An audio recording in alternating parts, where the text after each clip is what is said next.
Harlow Creek, Texas, 1884. Samuel Grant had been in Harlow Creek for 4 days and had not yet found work when he saw the old man with the crate. The crate was clearly too heavy for one person. He could see this from across the main street, the way the man had it lifted halfway to the wagon bed and had paused in the posture of someone reassessing the situation. Samuel crossed the street. "Let me get that," he said. They lifted the crate together and set it in the wagon bed. Samuel checked the load, 2 more crates and a rolled length of fencing wire, and without being asked, picked up the second crate. "Don't need to do that," the old man said. "I know," Samuel said. He loaded it anyway. They had the wagon loaded in 10 minutes. The old man looked at the wagon. He looked at Samuel. He had sharp blue eyes that did not appear old at all, the eyes of someone who had been paying attention to people for 60 years and had gotten very good at it. He smiled, not the polite smile of a man saying thank you, the smile of a man who has just made a decision. "My name is Earl Calloway," he said. "I've got a ranch south of town. Good fencing work available if you want it." Samuel shook his hand. "Samuel Grant, I'll take it." Earl nodded. He climbed up onto the wagon box. He picked up the reins. Then he paused, with the air of someone who had almost forgotten to mention something. He looked down at Samuel. "One more thing," he said. "My daughter needs a man like you." Samuel looked up at him. Earl looked back with the blue eyes, which were now doing something that was not quite a smile, but was everything that came before one. "Just thought you should know," Earl said. He clicked at the horse. The wagon moved. Samuel stood in the middle of the Harlow Creek Main Street and watched the wagon go, and held that sentence the way you hold something you don't quite know what to do with. He had been in this town for 4 days. He had helped a stranger load 3 crates because the crates were heavy and there was nobody else. And now he had been informed by that stranger that his daughter needed a man like him. He did not know the daughter. He did not know what Earl Calloway's assessment of him was worth. He knew the East fence work paid fair wages and that he needed the work. He walked to the boarding house to get his tools. He thought about it the whole way there. Earl Calloway had been trying to find his daughter a husband for 3 years. This was not, he would clarify to anyone who asked, because he believed his daughter needed a husband. Nora Calloway was 26 years old and taught the older children at Harlow Creek School and had more opinions per square foot than any 3 other people in the county combined, and was, by any measure, perfectly capable of managing her own life. He was trying to find her a husband because she was lonely. He could see it the way fathers see things, not in what she said, but in the specific quality of the evenings when she came home from school and sat at the kitchen table with her book and was there, but not quite entirely there. He had been lonely himself after her mother died, and he recognized the quality of it. The 3 previous attempts had not gone well. The first candidate had expressed the opinion during his second Sunday dinner that a school teacher was a fine thing for a woman to do until she was married. Nora had thanked him for the dinner and suggested he see himself out. The second had made the specific error of telling Nora she was very smart for a woman. She had looked at him for a moment and then said, "What an interesting thing to say," in the tone Earl had learned over 26 years meant the conversation was over. The third had been a perfectly adequate young man who had, upon meeting Nora properly, understood that he was not the right person for this particular woman, and had said so directly, which Earl actually respected. He had been watching for a 4th candidate with more specific criteria. He was not looking for someone impressive or wealthy. He was looking for someone who helped strangers load their wagons when the crate was too heavy and there was nobody else around. Not because it would be noticed, but because it was the thing to do. He pulled his wagon south out of Harlow Creek and thought, There was no harm, he decided, in putting a good man close enough for Nora to notice. The rest was above his authority. But the noticing, that he could arrange. Samuel arrived at the Calloway ranch the following Monday. Earl had given him directions on the street and a start time of 7, and the information that there was a fence line on the east pasture that needed 2 weeks of attention. The bunkhouse had a room, and supper was at 6. What Earl had not given him was any additional information about the daughter. Samuel had decided, on reflection, that the comment on the street was the particular humor of someone who had been watching life for 60 years and found it amusing to say the thing out loud that everyone else was thinking. He had decided not to take it literally. He revised this decision on Monday morning when he came to the kitchen door at 6:30 for the coffee Earl had said would be ready, and found that the person making it was not Earl. She was 26 years old with dark hair pinned up, and the expression of someone who was thinking about something else and had been interrupted. "You must be the fencing man," she said. "Samuel Grant," he said. "I was told there would be coffee." "There is coffee," she said. She poured a cup. She handed it to him across the counter. "My father mentioned he'd hired someone." "He mentioned he had a daughter," Samuel said. She looked at him. He held the coffee cup and held her gaze, not performing ease, but being honest, because the alternative was pretending he hadn't heard what Earl had said on the street, and pretending seemed like a poor foundation for being in someone's house for 2 weeks. "What exactly did he say?" she said. "He said his daughter needed a man like him," Samuel said. "He said it the way people say something they've been thinking and finally decided to say out loud." She looked at him for a long moment. "My father has been trying to find me a husband for 3 years, she said. "I gathered that," Samuel said. "He's transparent about it," she said. "It's one of his better qualities," he said. She set the coffee pot down. "Mr. Grant, I want to say something directly." "I'd prefer that," he said. "My father means well. He thinks he's being helpful. He is not, in fact, being helpful, because I am not a problem that requires solving, and I am not a property that requires a new owner." She held his gaze.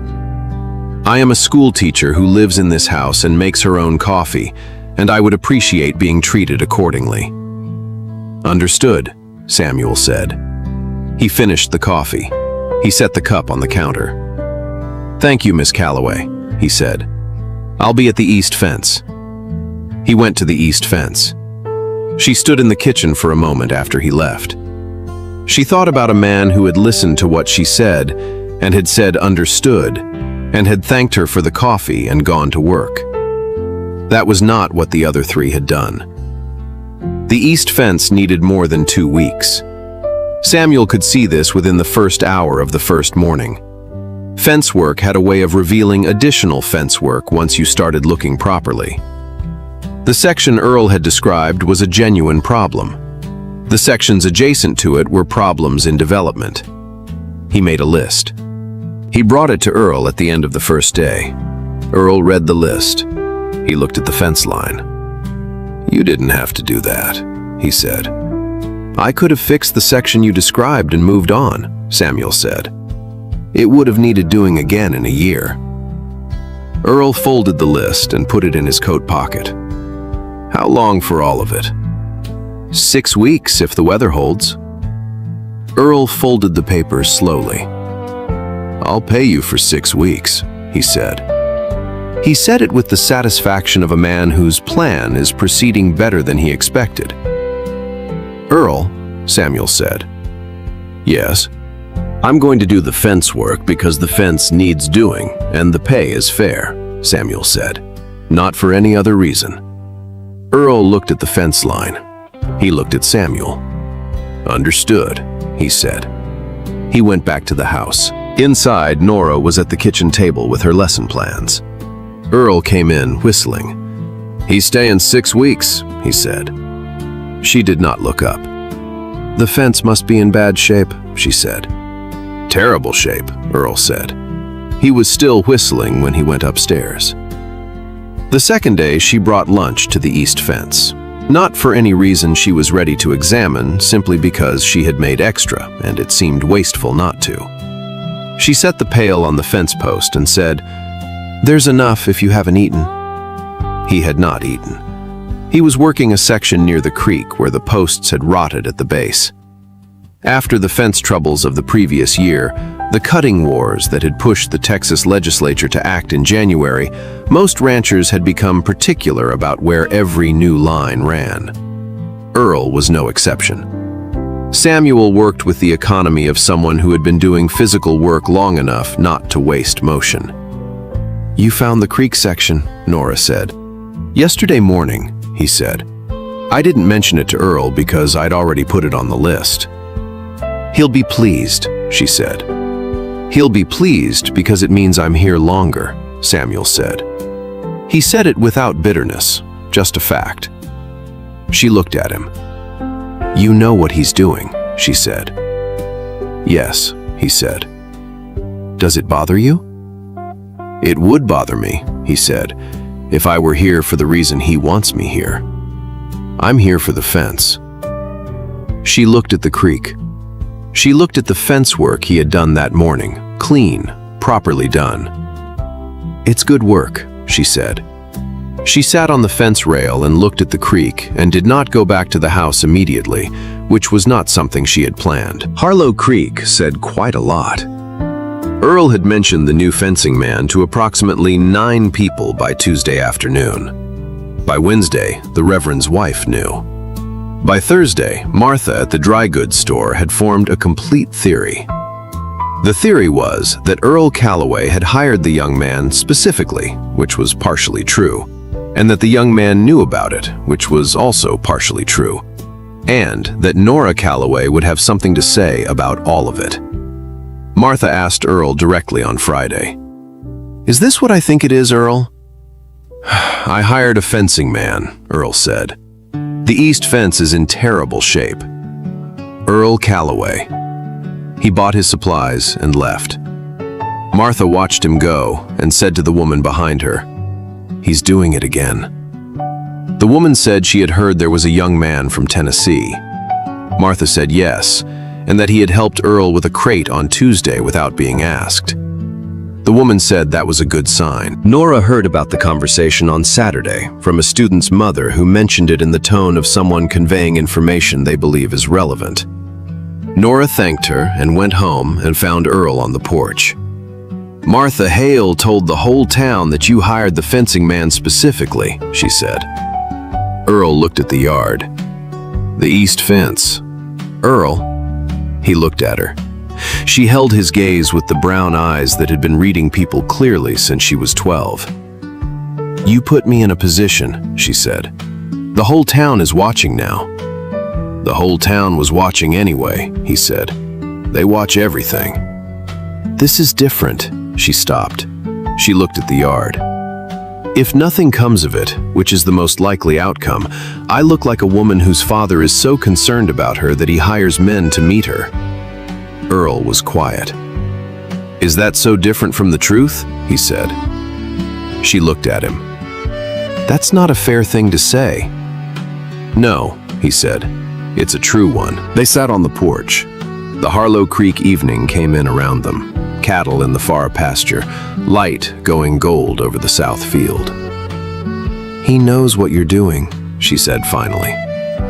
"I know he does," Earl said. "I respect that." She looked at the south field. "He's staying 6 weeks," she said. "Terrible fence," Earl said. She went inside. She did not slam the door, which meant, Earl knew, she was thinking rather than angry. She found him reading on Wednesday evening of the second week. Not her book. He had his own, a worn copy she couldn't identify from the porch where she was sitting with her lesson plans. He was at the far end of the porch, in the chair that caught the last evening light, hat beside him, boots off, with the quality of a man who has done physical work all day and found the exact right way to end it. She had not expected him to be a reader. "What are you reading?" she said. He held up the cover. She crossed the porch to see it. It was George Eliot, Middlemarch. "Third time," he said. "It's better each time." She looked at the book. She looked at him. She sat down in the other chair. "Where did you come across George Eliot in Tennessee?" she said. "My mother," he said.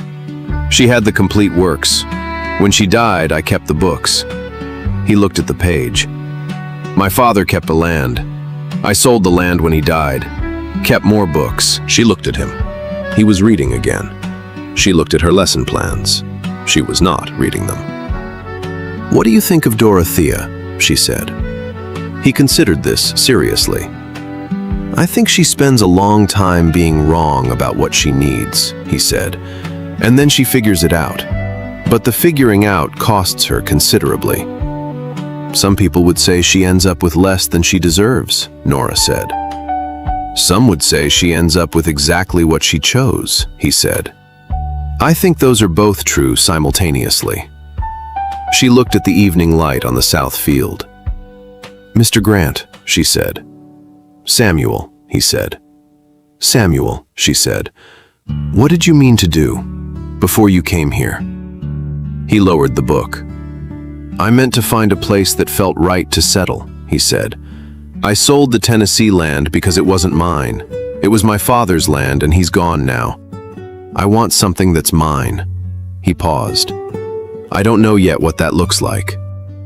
She held her lesson plans. "I do," she said. He looked at her. "The school," she said. "The students. The particular way October light comes through the east window of my classroom in the afternoon." She held his gaze. "I know exactly what mine looks like." "Yes," he said. "I can see that." They read in the evening light for a while. She, her lesson plans, and he, his Middlemarch, and the porch was quiet in the way that is comfortable rather than empty, which was its own kind of information. Earl invited every neighboring family within 4 miles to a Saturday supper. He announced this on Thursday. Nora looked at him across the breakfast table. "How many people?" "Just the neighbors," he said. "Earl, how many?" "The Garfields, the Prestons, the widow Mercer and her son, the Hendersons." She counted. "That's 14 people." "Neighbors," he said. He buttered his toast with the serenity of a man who has made an excellent decision. Samuel appeared in the kitchen doorway. He read the table in the way of someone who had grown up with strong personalities and had learned to read rooms quickly. "What's happening Saturday?" "Neighbors for supper," Earl said. Samuel looked at Nora. Nora looked at Samuel. Both looked at Earl. "Earl," Samuel said, "you are a very transparent man." "I know," Earl said. He ate his toast. The supper was exactly what Earl said, and exactly what everyone knew it was. 14 neighbors arrived, with the warmth of people who like each other, and have also come to observe something. They observed Samuel helping Earl carry the extra table from the barn. They observed him talking to Tom Garfield about fence wire with the ease of a man who knows the subject and is interested in the other man's opinion. They observed, with great interest, that he was seated next to Nora at supper. Nora had sat next to him deliberately. She had not examined this until after the supper, when the neighbors had gone and Earl had retreated to bed with the speed of a man who has engineered something successfully and wishes to be nowhere near the conversation that follows. She was washing the dishes. Samuel was drying them. This had also not been planned. "The whole county is going to know about this by Monday," Nora said. "The whole county already knows," Samuel said. "Martha Hale has been briefed." She handed him a plate. He dried it. "Samuel," she said. "Yes?" "If my father hadn't said what he said on the street, if you had just come to the ranch for the fence work and nothing else, would you have noticed me?" He held the plate. He thought about it honestly. "Yes," he said. "The coffee was very good, and you said what you meant, and you didn't apologize for it. I noticed that." She handed him another plate. "When did you start noticing me?" he said. Not the same question back, something more direct. She looked at the dishwater for a moment. "The morning you said, 'understood,' and meant it," she said. "Before I'd decided whether I wanted to notice you." He held the plate. "Is that inconvenient?" he said. She almost laughed, not quite, but close. "Considerably," she said. She handed him the last plate. He dried it and set it on the stack. Neither of them said anything for a moment. The Harlow Creek night was outside, and the kitchen was warm, and the dishes were done, and neither of them had an explanation for why they were still standing there. "Same time tomorrow?" he said. She looked at him. "For the fence?" she said. "For the coffee," he said. She turned back to the basin. "Yes," she said. The problem came from Samuel, which Nora had not expected. She had expected it to come from her, from the architecture of caution she had built over 3 years of being told by well-meaning people she was complicated, and by not-so-well-meaning people that she was difficult. He knocked on the kitchen door on a Tuesday morning before coffee and stood in the doorway with the expression of a man who has decided to say something before he changes his mind. "I need to tell you something," he said. She put the coffee on. "Tell me." "I stayed because the fence needed it. That's true.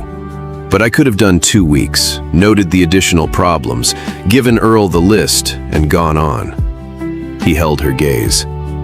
"I didn't go on. And I think you deserve to know that I know the difference between those two things." She sat down across from him. "What are you saying?" she said. "I'm saying I've been here 3 weeks, and I'm going to stay 3 more. And at the end of 6 weeks, I'm going to have to decide where to go next," he said. "And the reason that decision is harder than it should be is not the fence." She looked at the table. She looked at him. "Samuel," she said. "Yes." "I know," she said. He looked at her. "I've known for a week," she said. "Then why haven't you said anything?" She looked at the window, at the east field, at the fence line getting cleaner and tighter every day. "Because you're leaving in 3 weeks," she said. "And because what happens after that isn't something I know how to plan around."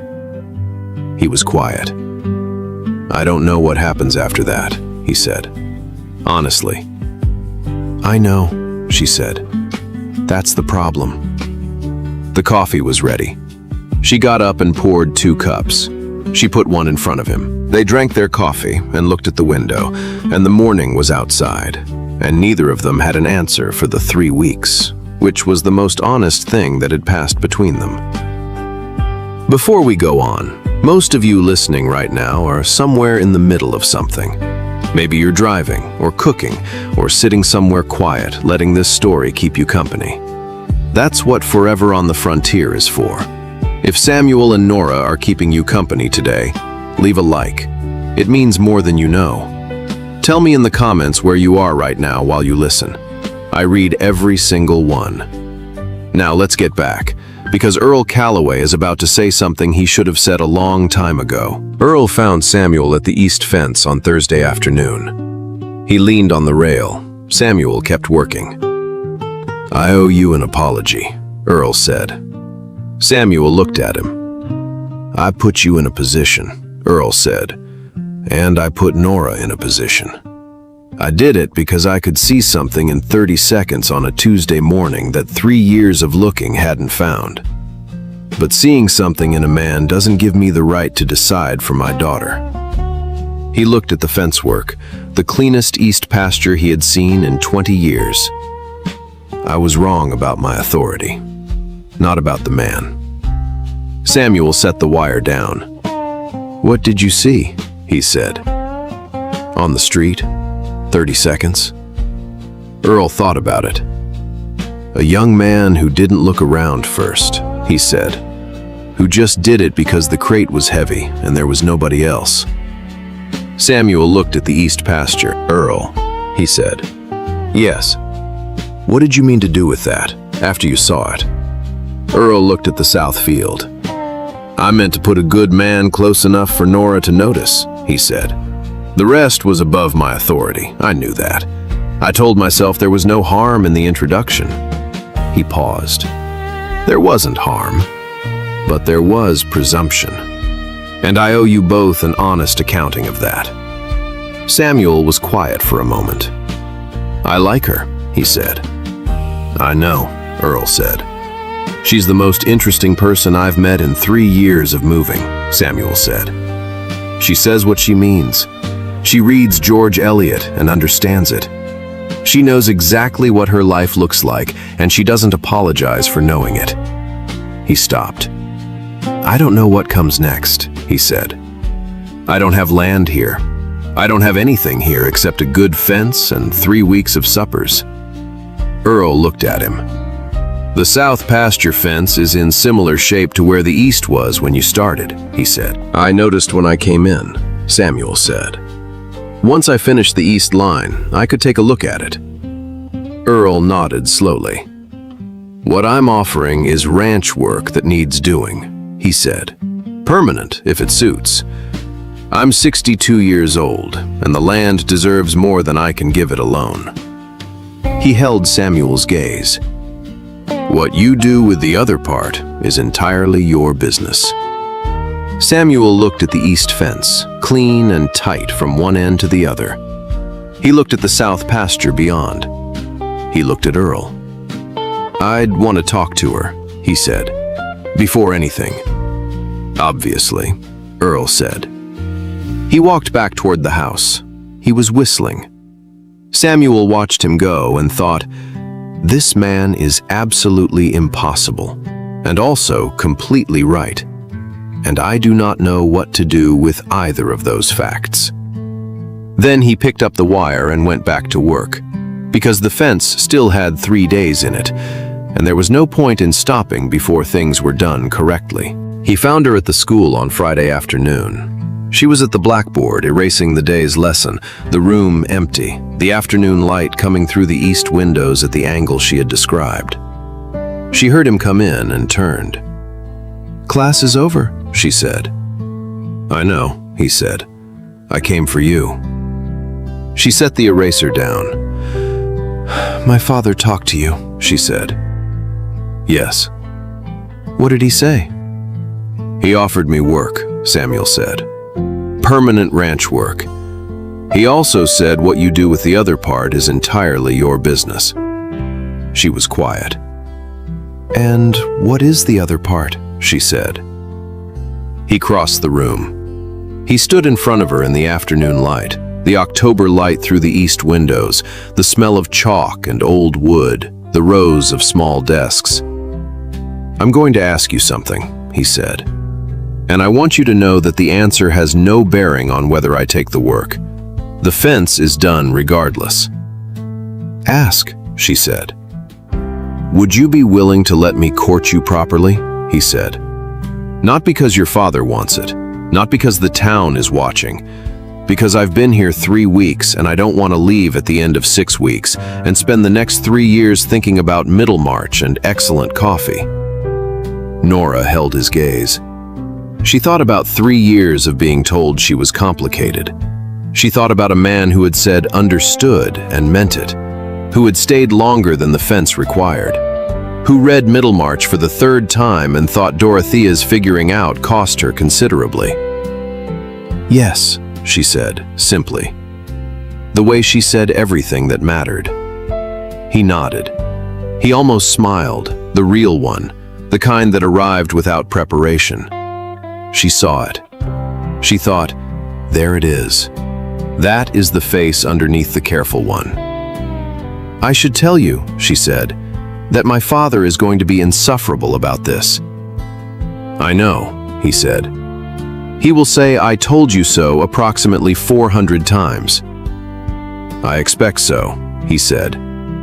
She looked at the east window light, her light, the one she had described as specifically hers. Same time Monday? She said. For the fence? He said. For all of it, she said. Earl Calloway was on the porch when they came back. He was sitting in the chair that caught the evening light with his coffee and the expression of a man performing complete indifference with very limited success. They came up the steps and sat in the other two chairs. Earl looked at the south field. Nora looked at her father. "Say it," she said. He looked at her. He looked at Samuel. He looked at his coffee. "I told you," he said. "There it is," Samuel said. "That's one," Nora said. 399 to go. Earl smiled, the real one, the one that went all the way to the blue eyes. He drank his coffee. The Harlow Creek evening came in around the porch. He had been watching his daughter for 26 years and had been watching this young man for 3 weeks. And what he saw now on that porch was the specific satisfaction of a man who was right about the material and is now watching the material do exactly what he believed it would. He went inside without another word. He was whistling. The courtship looked nothing like what Harlow Creek had been imagining. Harlow Creek had imagined flowers and Sunday calls and the various performances that attended formal courtship in the county. What it got instead was Samuel finishing the east fence on a Wednesday, starting on the south pasture fence on Thursday, and appearing at the Calloway supper table every evening in the specific manner of someone who has always been there. He and Nora took walks on Saturday afternoons, not to be seen walking, but because they both had things to say that required movement to say them properly. They talked about Tennessee and about Texas and about what it meant to belong to a place. They talked about Middlemarch in the way of two people who have found someone else who has read the same book with the same seriousness. In November, Samuel came to the school to replace a window frame that had been letting cold air in since October. He came after the students had gone. Nora was at her desk marking papers. She heard him working at the window and kept marking papers. After a while, she set down her pencil. "You didn't have to do that," she said. "I noticed it last week," he said. He fitted the new frame into place. He checked the seal. "It's going to be a cold winter." She watched him work the way she had watched him work at the east fence, the economy of movement, the checking and rechecking, the refusal to leave something half done. She had not planned to say what she said next. "Samuel," she said. He looked at her.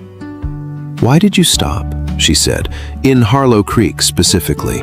You said you'd been moving for 3 years. You came here for work, but there's work in other towns." He looked at the window frame. "I'd been moving for 3 years," he said, "because moving was easier than the alternative." He held her gaze. "Every time a place started to feel like something, I left. Not because I was unhappy, because I was afraid of what it meant if I stayed and then lost it." He looked at the window. "Like Tennessee." She held her pencil. "My father saw something in you in 30 seconds, she said. He looked at her. "What do you see?" he said. She looked at the papers on her desk. She looked at the east window, her light. "I see a man who went back to check his work," she said. "Every time." He came away from the window. He stood in front of her desk. "Nora," he said. "Yes." "I'm not going to leave," he said. Not a promise decorated with sentiment, just the fact of it, stated the way he stated everything that was true. She held her gaze for a long moment. Then she said, "I know." She picked up her pencil. He went back to the window. The seal was perfect. He had checked it twice. December came to Harlow Creek with the cold that Earl had been preparing for. The south pasture fence was finished by the last week of November, clean, properly done, better than it had been since the ranch was built. Samuel moved his tools to the barn repairs that Earl had been putting off since summer. Nora marked papers at the kitchen table. Samuel came in from the barn at 5 with the cold on his coat. Earl made coffee at 6. They ate supper at the same table every evening and talked about the school and the cattle and the fence and the books and the things that had happened in the county that week. And the table had a quality that Earl had not felt at supper in 8 years. On a January evening, after Earl had gone to bed, Nora and Samuel were on the porch in coats watching the stars come out over the south pasture. "You came here looking for something that belonged to you," she said. "I remember," he said. "Have you found it?" He looked at the pasture, at the south fence that was his work, at the barn that was partly his work, at the house where the lights were on. He looked at her. "I've found where I belong," he said. "That's not quite the same thing." She looked at the stars. "No," she said. "I think it's better." He held her gaze. She held his. The January night was cold and clear and enormous around them, and inside the house the lamp was on in the kitchen and the coffee was still warm on the stove. "Nora," he said. "Yes?" "I'd like to ask your father if he'd be all right with us marrying," he said.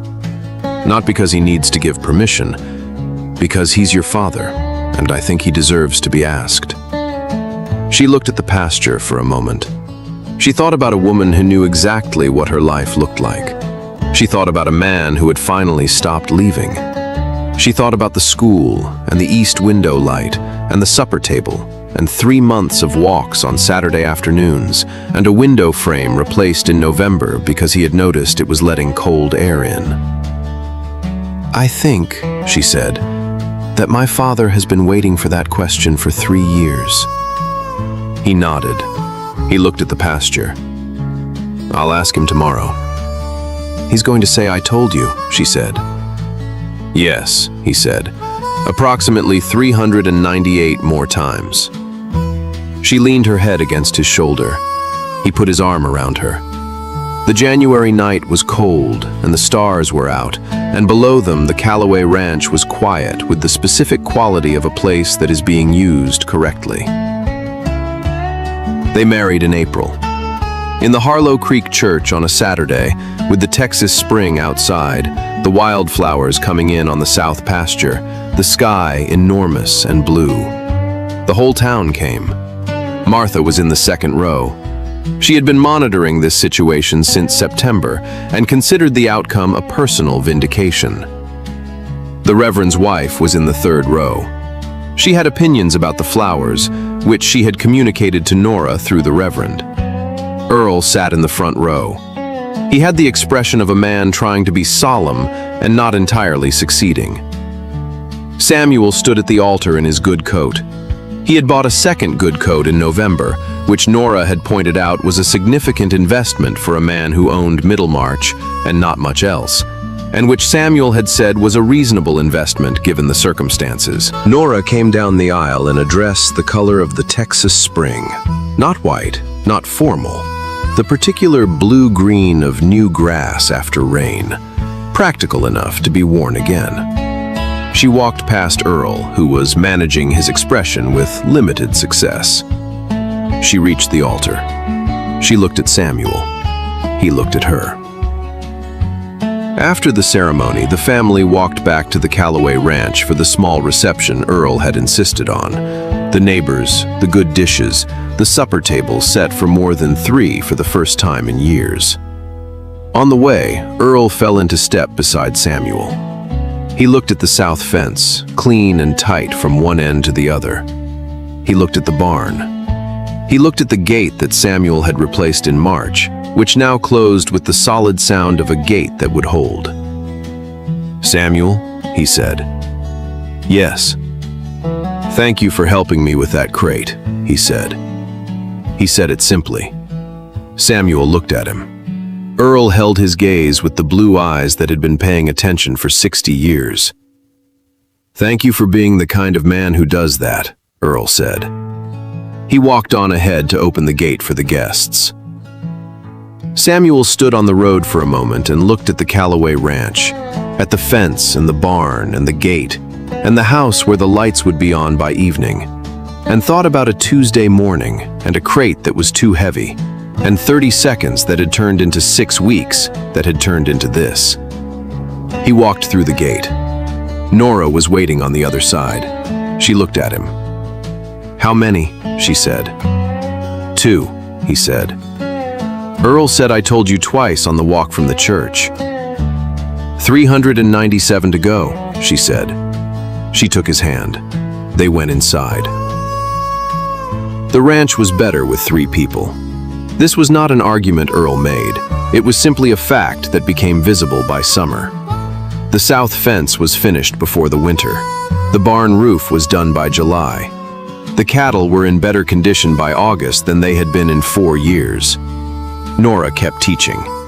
This was not a discussion she and Samuel had, simply understood, the way things are understood between 2 people who have listened to each other. The school was hers. She went every morning and came home every evening and marked papers at the kitchen table and planned lessons on the porch when the light was right. Samuel went to the fence and came home every evening. He also finished Middlemarch for the 4th time that winter. Nora found him on the last page on a Thursday evening and sat beside him and did not speak until he was done. When he set the book down, she said, "Better the 4th time?" "Different," he said. "The 4th time you know how it ends and you're reading for the parts in between." She held her coffee. She looked at the south pasture in the January light. She looked at him. "Samuel," she said. "Yes, my father is going to say I told you about 40 more times before the year is out," she said. "Probably," he said. "I want you to know," she said, "that he is right." He looked at her. She held his gaze with the brown eyes that read situations clearly and that were, right now, just honest. "He saw something in 30 seconds that 3 years of careful men missed," she said. "He wasn't wrong about the material." She paused. "He was right about that, and wrong about his authority.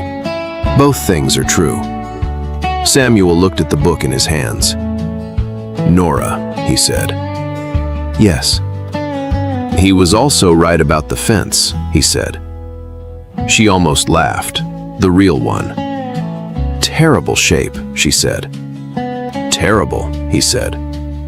She leaned her head against his shoulder. He put his arm around her. Outside the Harlow Creek, January was cold, and the south pasture was brown and waiting, and the fence was tight from one end to the other.